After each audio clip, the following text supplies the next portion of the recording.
की झाड़ी उत्खनन परिचय। शिवगंगा जिले में वैगई नदी के किनारे स्थित यह स्थल संगम काल 6ठी से 3री शताब्दी ईसा पूर्व की एक नगरीय सभ्यता को दर्शाता है। यह एक धर्मनिरपेक्ष और साक्षर समाज का प्रमाण प्रस्तुत करता है, जहां तमिल ब्राह्मणी शिलालेख सहित 18,000 से अधिक पुरा अवशेष प्राप्त हुए हैं। उत्खनन में किन चीजों का साक्ष्य प्राप्त हुए हैं? उन्नत अवसंरचना, ईंटों से बनी दीवारें, वलयाकार कुएं, ढकी हुई नालियां जैसे उन्नत ढकी हुई जल निकासी प्रणालियां। दूसरा है औद्योगिक गतिविधियां, साक्ष्य, बुनाई, रंगाई और मिट्टी के बर्तन। उदाहरण खुदाई में मिले तकली के चक्र और तांबे की सुइयां। साहित्य संस्कृति, प्राचीन लिपियों के उपयोग के माध्यम से व्यापक साक्षरता। उदाहरण है कि मिट्टी के बर्तनों के टुकड़ों पर जिन पर तमिल ब्राह्मणी लिपि अंकित है। व्यावसायिक नेटवर्क, आंतरिक और अंतर्राष्ट्रीय। उदाहरण के तौर पर उत्तरी भारत और पश्चिमी जगत के साथ व्यापारिक संबंध। धर्मनिरपेक्ष ढांचा, संगठित धर्म की उपस्थिति। उदाहरण है कि धार्मिक प्रतीकों या देवी देवताओं का पूर्ण अभाव। खनन से प्राप्त साक्ष्य क्यों महत्वपूर्ण होते हैं? एक कालानुक्रम समीक्षा करने में, नगरीकरण का प्रमाण देने में, सांस्कृतिक पहचान में, सभ्यताओं की तुलना में, जैसे उत्तरी भारत के द्वितीय नगरीकरण के साथ समानताएं, भौगोलिक उद्गम स्थल के रूप में। उत्खनन किस प्रकार किया गया? ये तो इम्पोर्टेंट नहीं है। विभेदित बिंदु तालिका। ऐतिहासिक काल निर्धारण में महत्व है कि संगम युग की उत्पत्ति को ईसा पूर्व 6वीं शताब्दी तक पीछे ले जाता है। सीमाएं की 200 ईसा पूर्व की प्रारंभिक तिथियों बाद की 6ठी शताब्दी में खोजी गई स्थितियां, इसको नहीं पढ़ते हैं। सामाजिक प्रकृति, यह अत्यंत परिष्कृत साक्षर और धर्मनिरपेक्ष समाज को उजागर करता है। धार्मिक प्रतीकों के अभाव के कारण आध्यात्मिक विकास का खाका खींचना कठिन हो जाता है।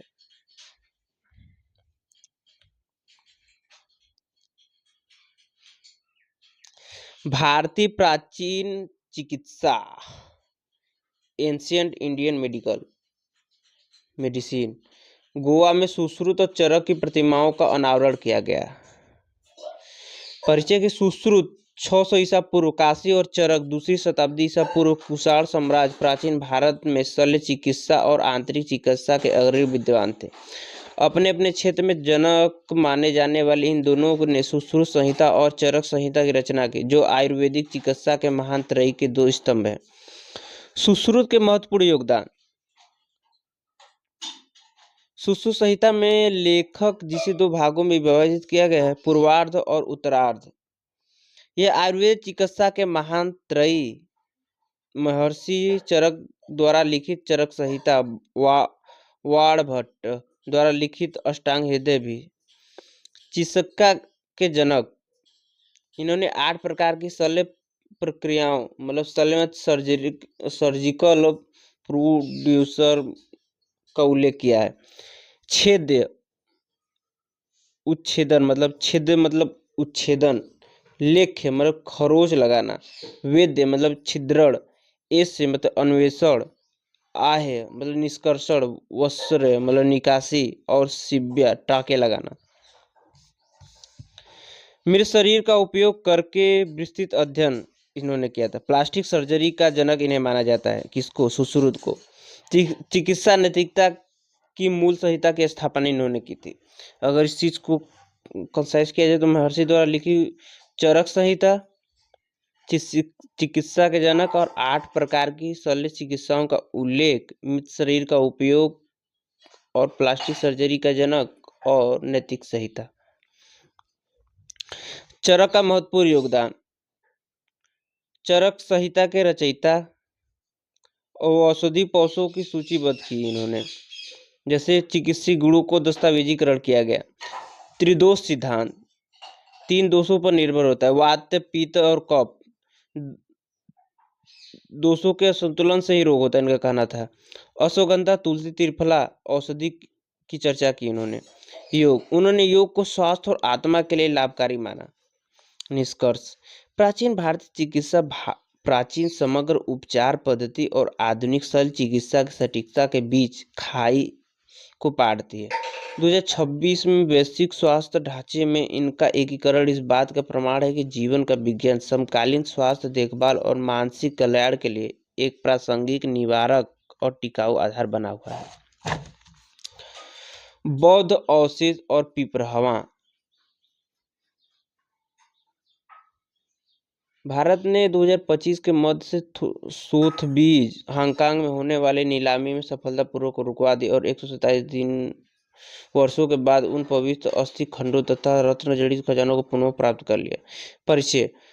1898 में पिपरहवा में खोजे गए ये 2300 साल पुराने अवशेष भगवान बुद्ध के भौतिक अवशेषों को समेटे हुए हैं, जिन्हें शाक्य वंश के सुकृत भाइयों द्वारा दान किया गया था। ये अवशेष द्वितीय नगरीकरण काल 6वीं शताब्दी ईसा पूर्व के हैं और भारत के आध्यात्मिक तथा पुरातात्विक इतिहास में एक मील का पत्थर माने जाते हैं। खोज में क्या मिला? पवित्र सभा से हड्डियों के टुकड़े, सोपस्टीन की पेटियां, एकाश्म बलुआ पत्थर, संदूक, विशिष्ट अर्पण सामग्री में मोती, माणिक्य, स्वर्णपत्र, अभिलेखीय साक्ष्य के रूप में सोन पत्रों पर ब्राह्मणी लिपि में उत्तीर्ण लेख का प्रमाणित करता है कि ये अवशेष बुद्ध से संबंधित थे। ठीक। औपनिवेशिक वितरण। इन अवशेषों को श्याम के राजा, इंग्लैंड और भारतीय संग्रहालय में भेज दिया गया है। क्यों महत्वपूर्ण है ये अवशेष?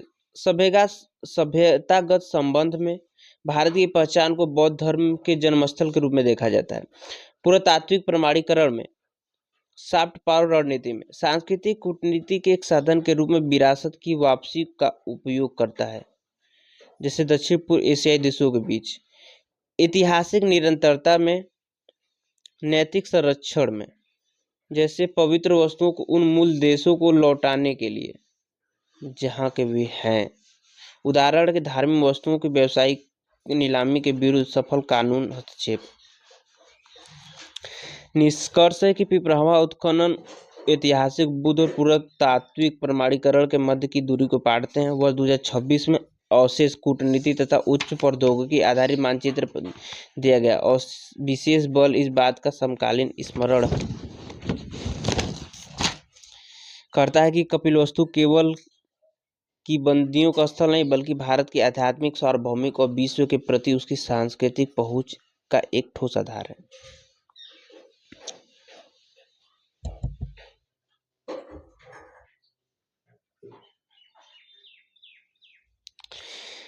प्राचीन काल में जहाज निर्माण।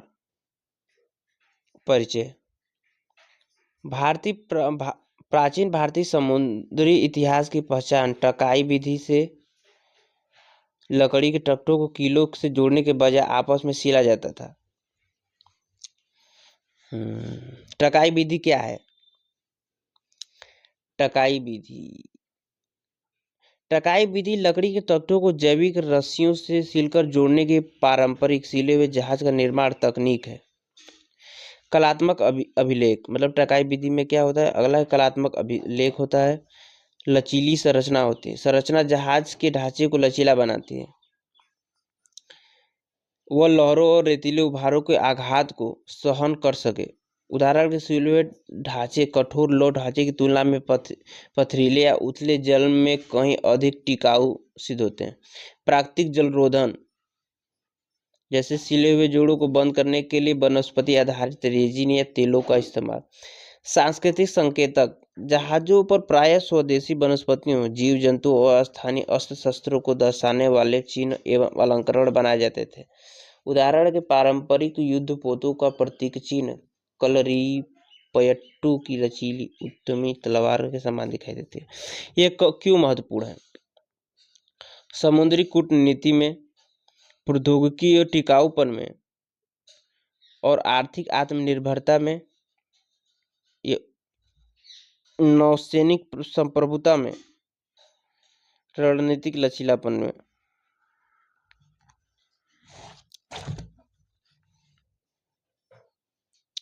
विशेषताएं एवं सकारात्मक पक्ष। संरचनात्मक शक्ति, यह अत्यधिक लचीलापन जहाज के ढांचे को तीव्र लहरों तथा लेतरी उभारों के आघात से सहन करने में सक्षम बनाती है। सामग्रीकृत अस्थायित्व, इसमें लकड़ी और रेशे जैसे 100% जैव विघटनीय तथा स्थानीय रूप से उपलब्ध सामग्रियों का उपयोग किया जाता था। उत्पादन लागत, इसमें महंगे लौह एवं धातु के मिश्र धातुओं का उपयोग नहीं होने के कारण सामग्री लागत उल्लेखनीय रूप से कम होती थी।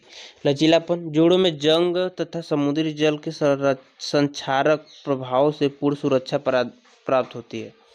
सांस्कृतिक विरासत, यह राष्ट्रीय गौरव हेतु 2000 वर्ष पुराने लुप्त प्राय अभियांत्रिकी परंपरा का पुनर्जीवित करना है। निष्कर्ष, प्राचीन भारतीय जहाज निर्माण परंपरा वैदिक समुद्री परंपरा और आधुनिक ब्लू इकोनॉमी के बीच सेतु का कार्य करती है।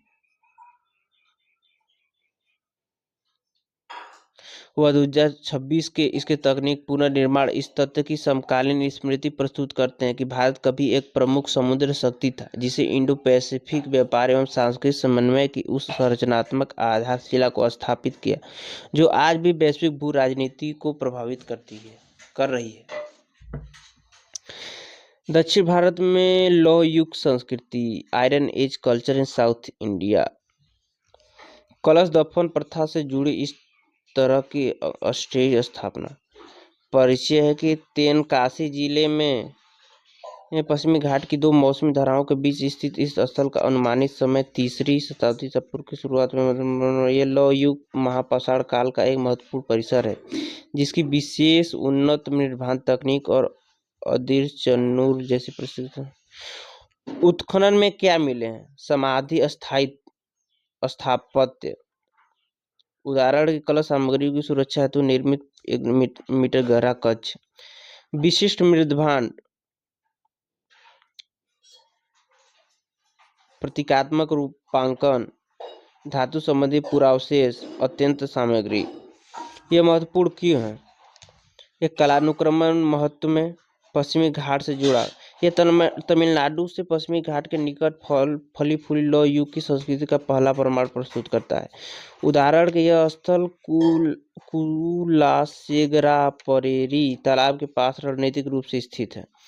सामाजिक पदानुक्रम, पत्थर की शिलालेखों से बने कक्षा का श्रम साक्ष्य निर्माण संगठित सामाजिक संरचनाओं और नेतृत्व के अस्तित्व का संकेत देता है।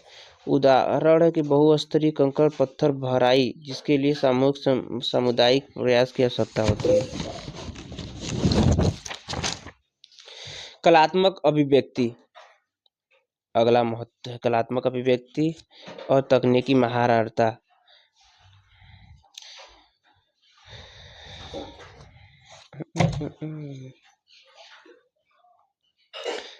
संस्कृति, कला और विरासत प्रबंधन।